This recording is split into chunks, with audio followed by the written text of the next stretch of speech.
Tonight, on the Jersey Mike Sports Night, we're a little more than a third of the way through the ACC season, and some teams are not off to a great start.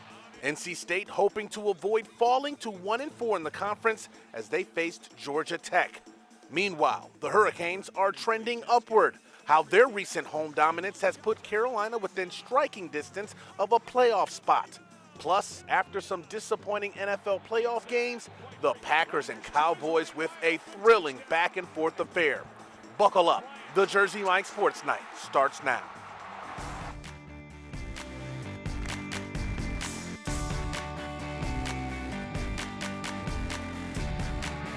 From Time Warner Cable News, this is Jersey Mike Sports Night. Welcome to a Sunday Funday edition of the Jersey Mike Sports Night. I'm JB Ricks, your tour guide for the next 30 minutes. A jam-packed show on tap. I don't want to waste any time. We're going to get this thing popping off right now. We start with some ACC hoops taking place at PNC Arena Sunday evening. North Carolina State in bad shape after a 51-point loss to rival North Carolina, followed by a perplexing defeat on the road at Boston College. The Wolfpack hoping to right the ship with a home tilt against Georgia Tech, trying to avoid a third consecutive loss. Wolfpack in desperate need of a win to turn this season around. First half, Dennis Smith Jr. dribbles in, pulls out, and knocks down the three-pointer. Smith had a monster first half with 20 points. Back come the Yellow Jackets. Josh Okogie with the drive, goes up, gets the bucket and the foul. The free throw ties the game at 18 apiece. Midway through the half, Terry Henderson with the miss, but there's Smith with the putback. He finished with a career-high 31 points, and later Maverick Rowan goes for the floater. It's off the mark, but BJ Anya cleans up the trash and puts it back in. Wolfpack would trail by 1 at halftime. Second half, the Jackets start to unload. Quentin Stevens with the triple. Tech came in as the worst three-point shooting team in the ACC. They go 10 of 16 against the Wolfpack. Stevens finishes with 22 points. Cold-blooded on this night. State loses their third in a row, 86-76, and head coach Mark Godfrey wasn't happy with his team or himself afterwards. It's real simple. We scored enough points to win the game tonight. You get 76 points in an ACC game at home, you ought to win the game. But this group right here, they better figure it out fast, because right now we got to figure out how to get a little tougher. But I'm talking about being aggressive instead of watching guys get layup after layup after layup. Wide open three after wide open three after wide open three. So it's on me. I've done a bad job. Tough time for the Wolfpack right now. Now, North Carolina handed Florida State its first conference loss in impressive fashion on Saturday. Now, you can say the Heels won in a variety of ways with many contributions, including Luke May's 15 rebounds, Joel Berry's game-high 26 points, etc. Heck, head coach Roy Williams went to a small lineup for stretches throughout the afternoon, and guard Theo Pinson played huge in his third game back in the lineup. Our very own Eddie Hughes has more on the way the Heels earned that dub.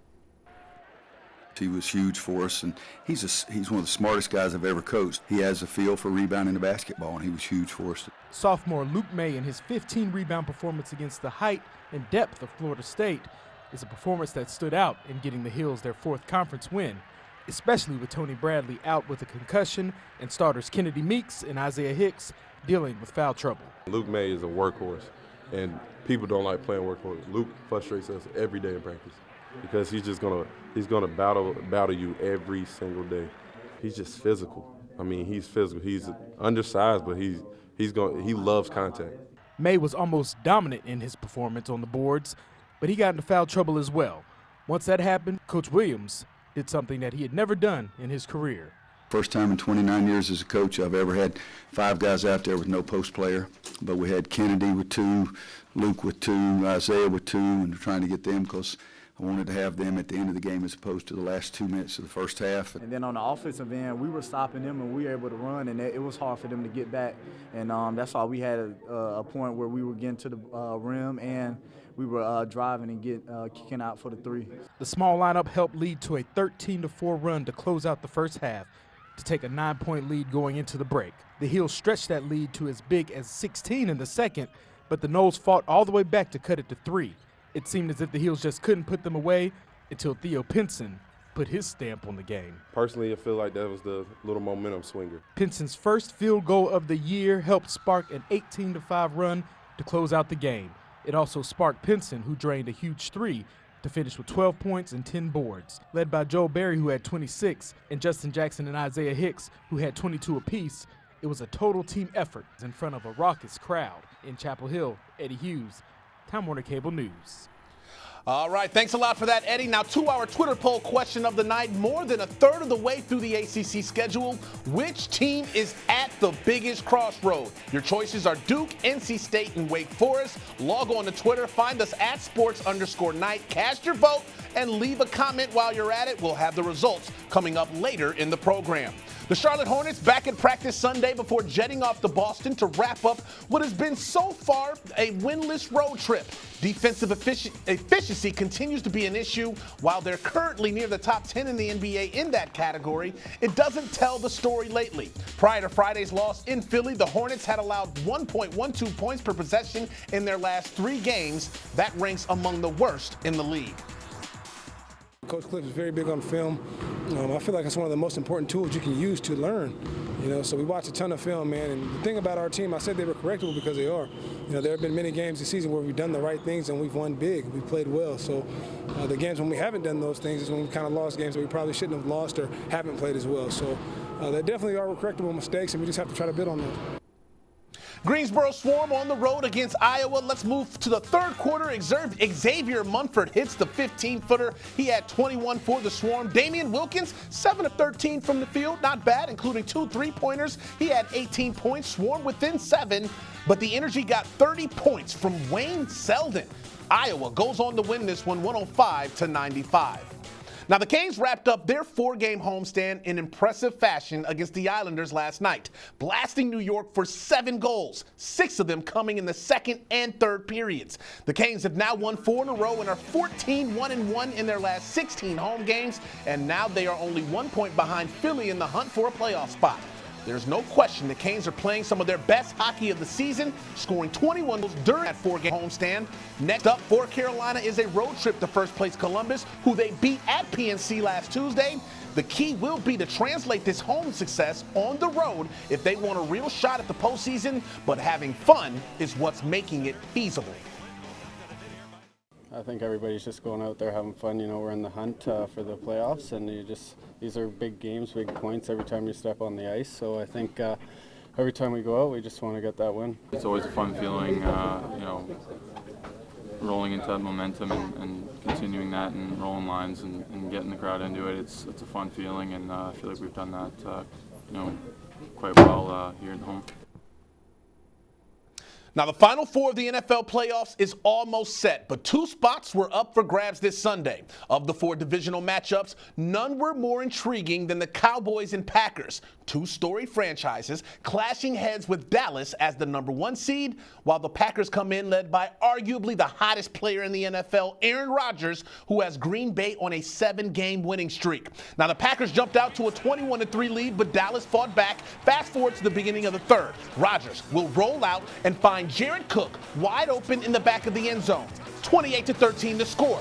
Cowboys down 8 late in the fourth now. Dak Prescott hits the X factor. Dez Bryant on the slant pattern. He's in for 6. Cowboys must go for 2 to tie it up. And they call on Mr. Dak Prescott's number again on the quarterback draw. Watch him as he bullies his way in across the goal line.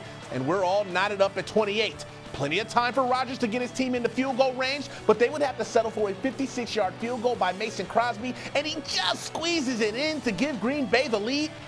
Dak would then get Dan Bailey in position for a 52-yard field goal with under 40 seconds to play. He nails it. We're tied back up at 31. So we're headed to overtime, right?